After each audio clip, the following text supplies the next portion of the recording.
week 14, I think. I'll double check that.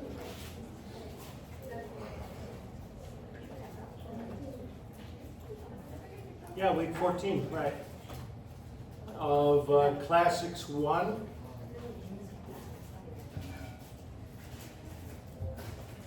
I can make a video of the part of this class that doesn't have the movie at all.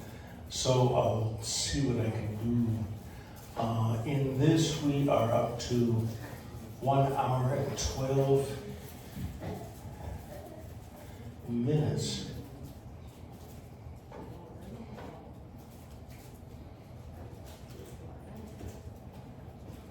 I'll put it up to here. Okay. So we're working still on David Copperfield.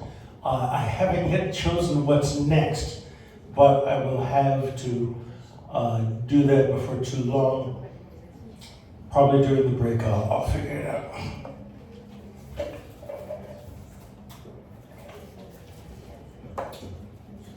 In previous semesters, I've only been able to get up to David Copperfield and didn't need anything else, so this is going to be different.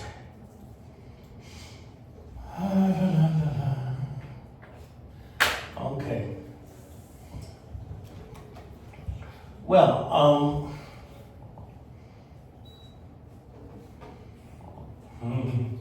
trying to figure out what I can say that won't need the video.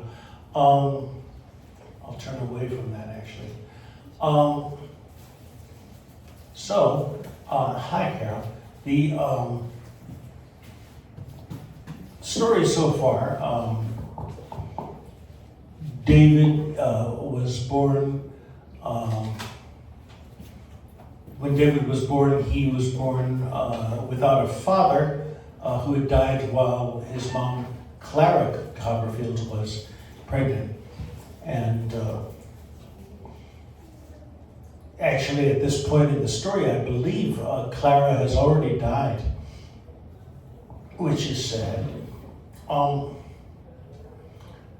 He grew up, he started working, after he bit his stepfather, Mr. Murdstone is his name.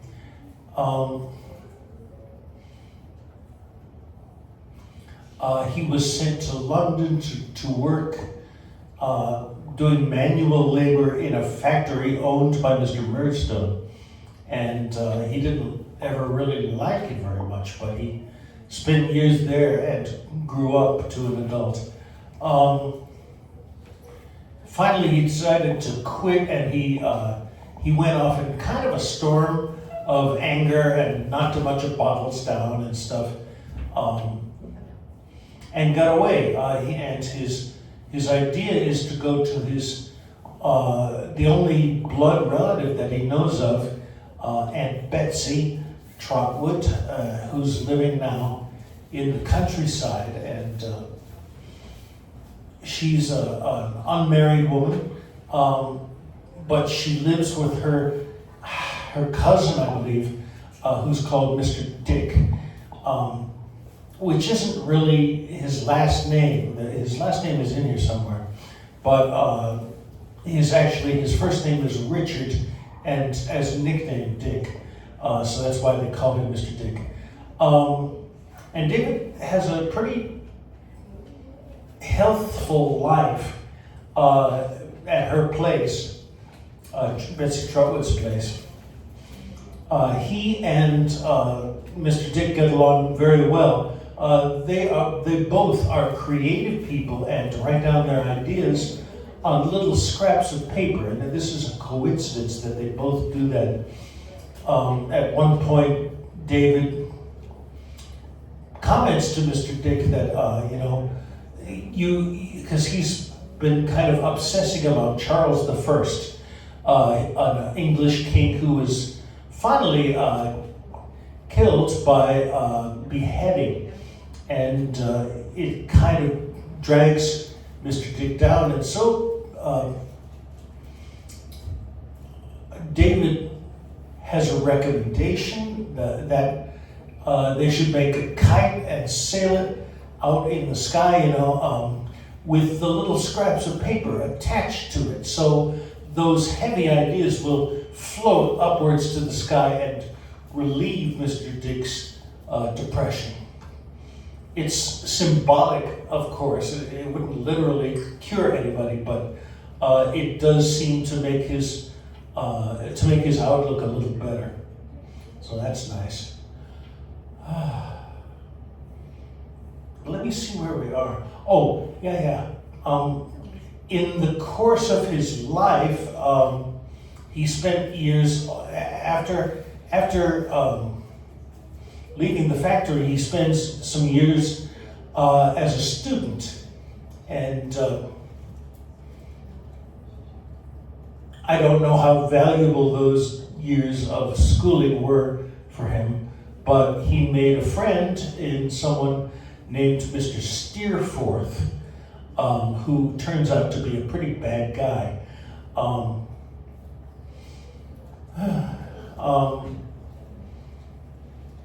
But he studies and he graduates and he meets new people. One of them is Mr. Wickham, who is an alcoholic, and his daughter, who is beautiful and charming and stuff. And he meets, oh, wait a minute. The other businessman he meets is called Mr. Spenlow, I think his name is. It's something very much like that anyway. And he meets his daughter, who he likes right away, even though she seems to be a very frivolous and silly person. She pretends her dog can speak and other kind of ridiculous things. She doesn't seem serious at all. But he falls in love with her, and they are a couple for some amount of time. It won't last though. Wait a minute. No. No, that's the other one. Sometimes it gets a little confusing for me because I teach both David Copperfield's and Great Expectations, both of which are semi-autobiographical works by Charles Dickens, meaning that parts of it are like Dickens's real, growing up life. Both of them have orphans who grow up with other people and so on. There's another character I probably should mention. And actually that was an important part of his life. While David was still at the factory, he met an odd man, Mr. McCawber, and meets his wife and her many children. Debtors are always trying to catch Mr. McCawber because he spends a lot of money, but he doesn't earn anything. And so they're trying to take his possessions away to compensate for their losses. And nevertheless, they have a nice kind of family relationship. But anyway,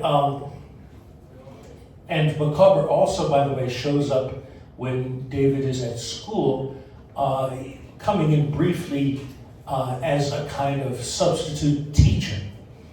And it's true that Mr. McCawber is a substitute for a teacher, not a real teacher himself. He is not very knowledgeable about many things, and is kind of a useless teacher, but whatever. I think at the point where we are right now, David is still going out with this flaky girl. Dora is her name. Yes, I remembered her name.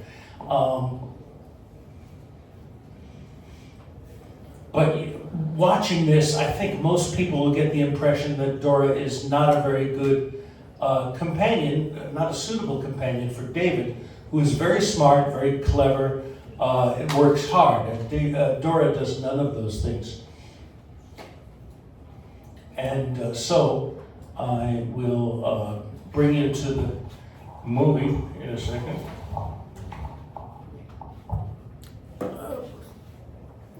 Have to bid you adieu for now.